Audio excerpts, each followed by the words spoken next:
Now the bevel cut. Go ahead and unlock the bevel lock and tilt the saw all the way over to 45 degrees.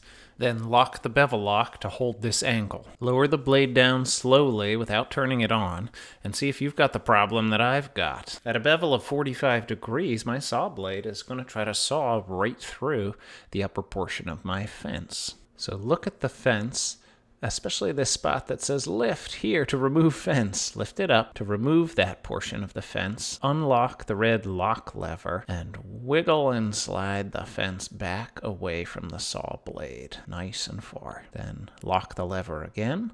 And notice how now we've got lots of clearance for the blade at 45 degrees. Now look at our next problem. The fence is so low, and in the middle there's no fence at all, that we're going to struggle to make bevel cuts when our workpieces get too small. So pull out the bevel fence. It's two pieces. Part 1 of 2 goes on the left. Part 2 of 2 goes on the right. Place it up against the fence. Draw your blade down and slide the left-hand piece until it's near but not quite touching the blade when it's down.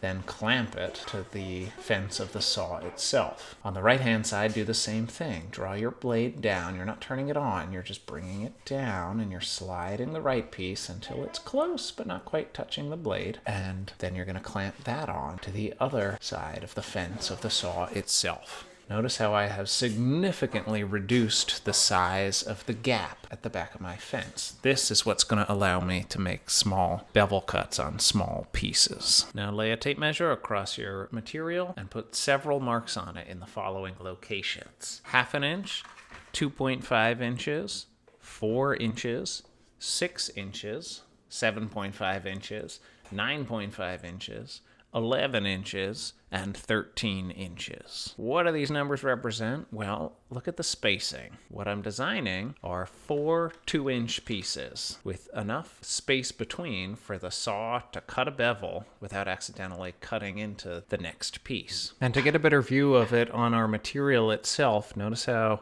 I've drawn 45-degree lines here, and I'm scribbling out the area that I imagine will be gone after the saw has come and made all of these cuts. Gone, and gone, and gone.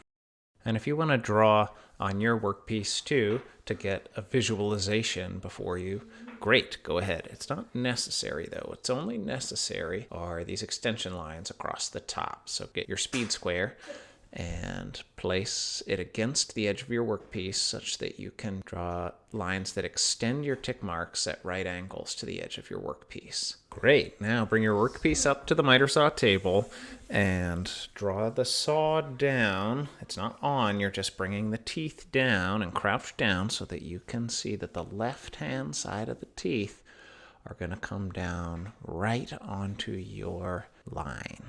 Okay, now grab the push stick and place it onto your material, but look at this. My pieces are so small that my push stick is going to interfere with the descending blade. So let's build a little bridge. Get another piece of material, place it on top of your workpiece, and then grab a third piece and put it under the back so that your bridge is level with the work you want to cut and the little support at the back. Push down on the center of this bridge and you will have a way to securely hold your small work down to the table and back against the fence when you make your cut.